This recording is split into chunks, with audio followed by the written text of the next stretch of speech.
Hello and welcome to this tutorial on using Buckinghamshire's Heritage Portal. My name is Lucy Lawrence. I'm an Archaeology Officer at Buckinghamshire Council, and I'm going to spend 10 to 15 minutes explaining our online website, Buckinghamshire's Heritage Portal, which is an online accessible version of our historic environment record data.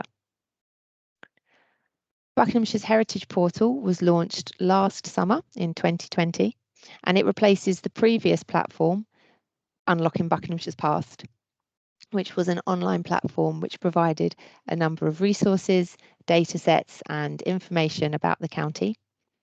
And whilst a lot of this information has been carried forward and is being used within the Heritage Portal, what's so wonderful about our new platform is the interactive mapping and search functions, which will enable you to really find out more about your area of Buckinghamshire.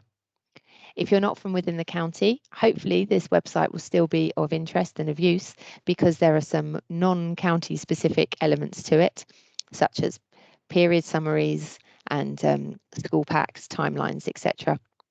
Please feel free to spend as much time as you can looking through the website, and hopefully there'll be something for everyone, although it does only contain historic environment record data for Buckinghamshire. So you can find the portal by searching in any online search engine for Buckinghamshire's Heritage Portal, and you will find this home screen when you reach our website. This home screen has a little bit of information on the front with a really important caveat that the data within this website is not to be used for commercial purposes. Please, if you wish to use any Buckinghamshire Historic Environment Record data for commercial purposes, please contact us and we will be happy to help and supply you with the data and a license to use it. However, if you just want to find out more about the county and about your local area, then hopefully this website will be able to help you with your research.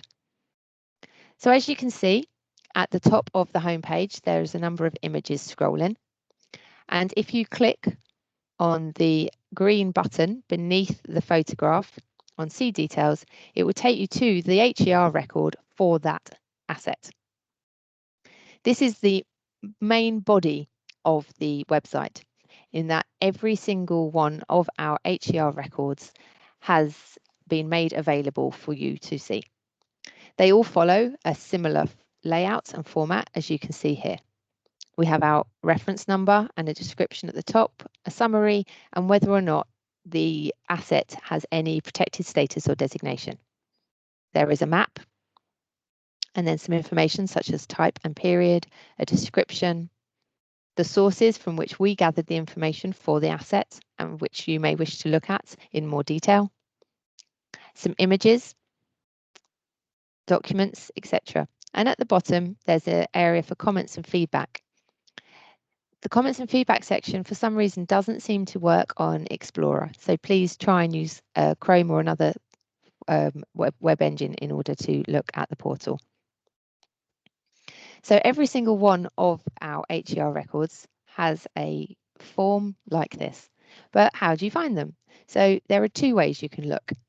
If you know the area you want to look at, you might wish to use our map function. If you're looking for something a bit more generic, you might wish to use the search function. So I'm going to talk you through both of these now. So if we open up the map, you will see that it opens up with a number of map layers, a number of different toolboxes, and the mapping. Here it's sent us straight to Piddington and Wheeler End, and you can see that the map is an OS-based map, and it's got some green and yellow areas and dots, etc. The dots and the polygons and the green shaded are all of our monument assets. As you can see in our map layers, green represents monuments. So these assets could be anything from an entire parish through to a find spot of an artifact to maybe an area of known excavation or where there's been known archaeological finds. You will also see there's a number of other boxes, and at the moment we also have turned on our archaeological notification areas. These are the yellow areas. These are areas defined by us within the council where we know or have very good reason to believe that we have archaeology. So, for example, it might be that we have known earthworks, or an evaluation has identified archaeology, or just that through documentary and cartographic evidence, we have a very strong understanding and belief that there will be in situ archaeology present in these areas. These areas are actually shared with our colleagues in the planning departments, and they help to flag up those areas of high potential. Of course, archaeology can happen anywhere, can be found anywhere, and it doesn't mean that there is no archaeology outside these areas. It's just a way of highlighting those areas with a high potential. We also have scheduled monuments, listed buildings, registered parks and gardens, and conservation areas. And you can click these all on and off to find what you're looking for. And if you wish to find out more about any one of these, you can use the little information button here, and you can click, and the visible polygons will come up here with some information. So if we go back and put our monuments back on, for example, you will see that actually everything is green, but some areas are slightly darker green. And the reason for this is that all of our parishes are considered to be assets too. And because our polygons are all shaded green and the parishes are included, the whole county does appear to be this green colour. But you can see that on top of the light green, we have some areas of darker green. Here, for example, we seem to have a number of different polygons overlying each other.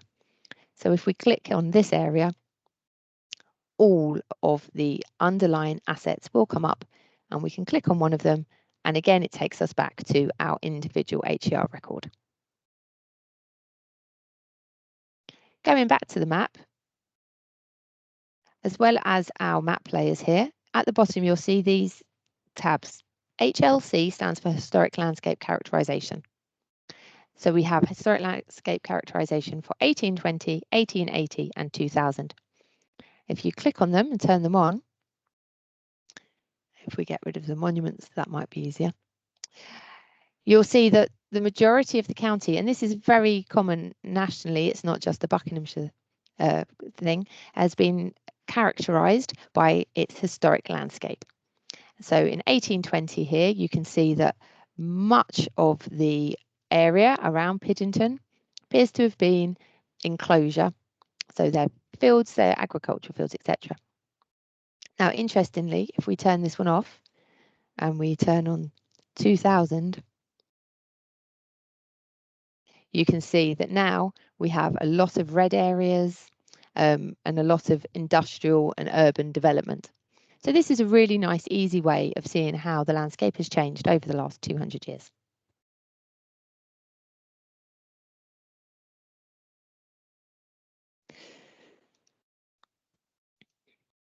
We have a search function at the top. So if you wish to go somewhere, you may wish, for example, to go to Aylesbury. You can just pop in your postcode or a place name, or if you know the grid reference, you can pop that in, and it will take you to the area that you're interested in. Again, if I turn on the monuments, you can see that everything is green, but that Aylesbury here has a number of assets all around. As I said, the base layer at the moment is Ordnance Survey mapping, but if you wish, there's also the option of having aerial photography, and this is recent aerial photography of the county.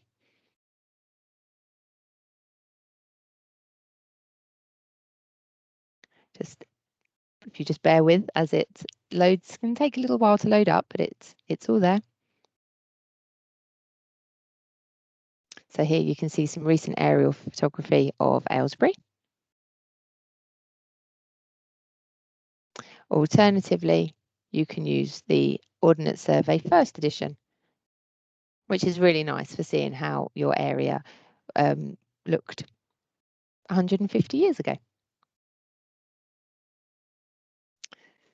So we also have our information button, as I've shown you. You can click and find out more. You can show the records just for, if you have a number of different layers turned on, you can just pick which ones you want, so you don't have to have everything come up in your search buttons. And you can print or download or share the map.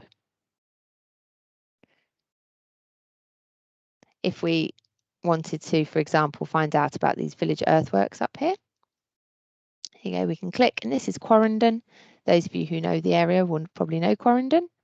But for those of you who don't, you may wish to have a look at the monument. And here it will tell you about the field and about the important earthworks that we have, about the finds, some related buildings. And there's one HER record for each asset. So you might find that one area of archaeological interest has a number of different HER records. The other way you can search is through our search function. So we have a simple search where you could, for example, just put in maybe a parish name, or if you know exactly what you're looking for, you could pop in your name here. But we also have an advanced search, and the advanced search is for making a more detailed search. So site type, for example, is you might have, if you're not sure, you can click and there's thesaurus. So you might, for example, say earthworks. Find or artifact type, you might, for example, say flint. Parish, we have all of our parishes here. All of our HER data is divided by parish.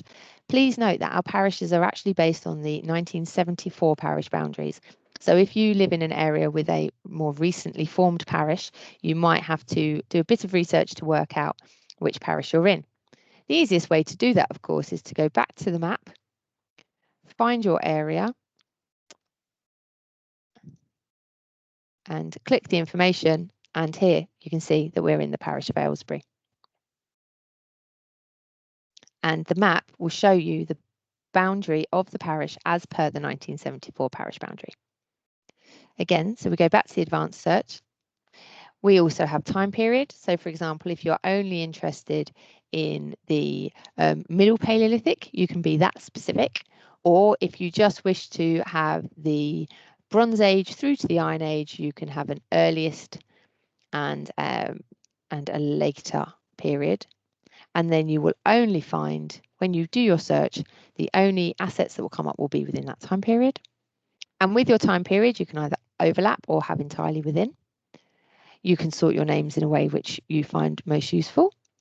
Let's have a little play. We'll say Amersham Parish, and we'll look for this time period, and let's search.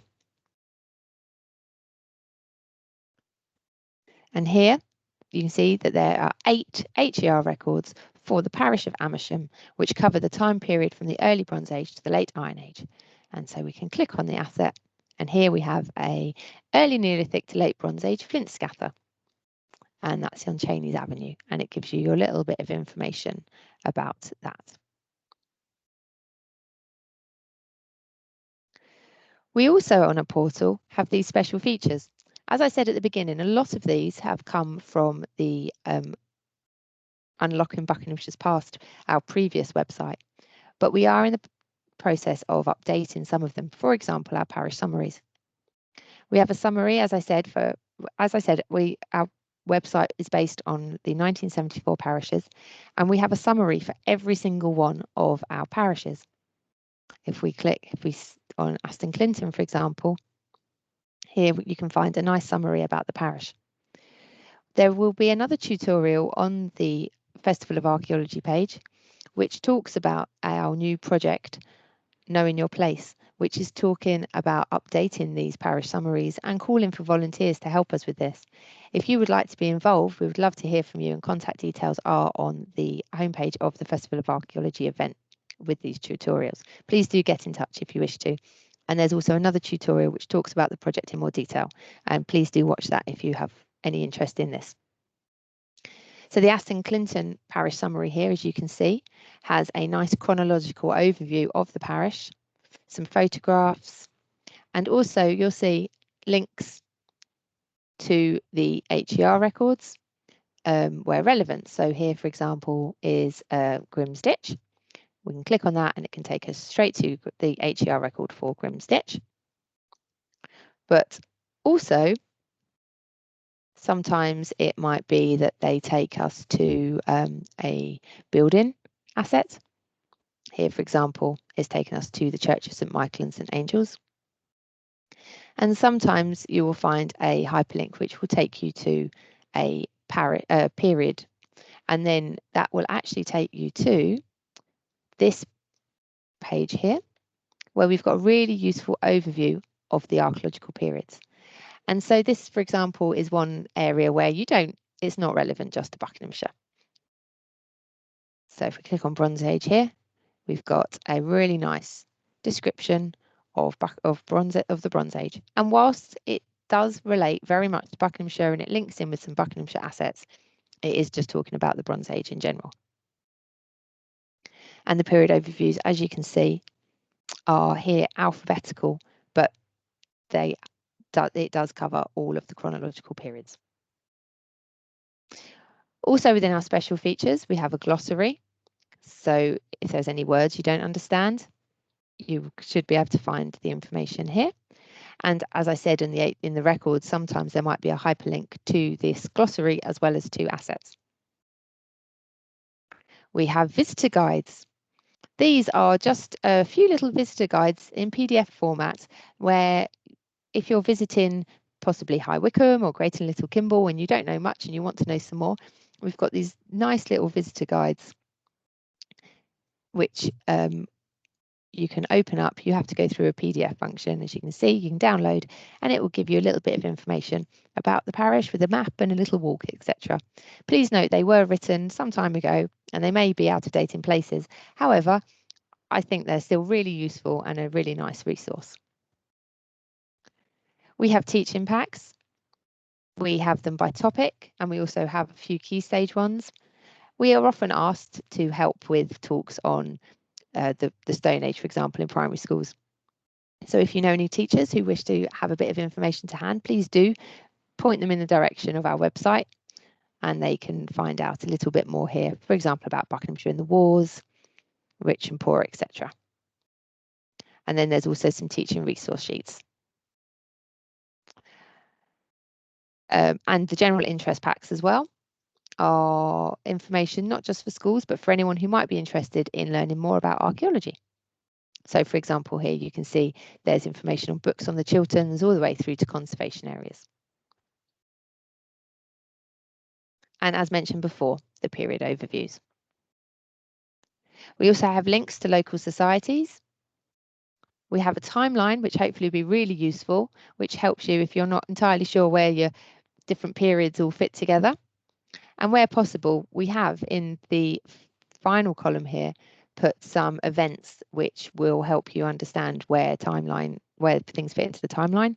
And if we can, we've included things about Buckinghamshire.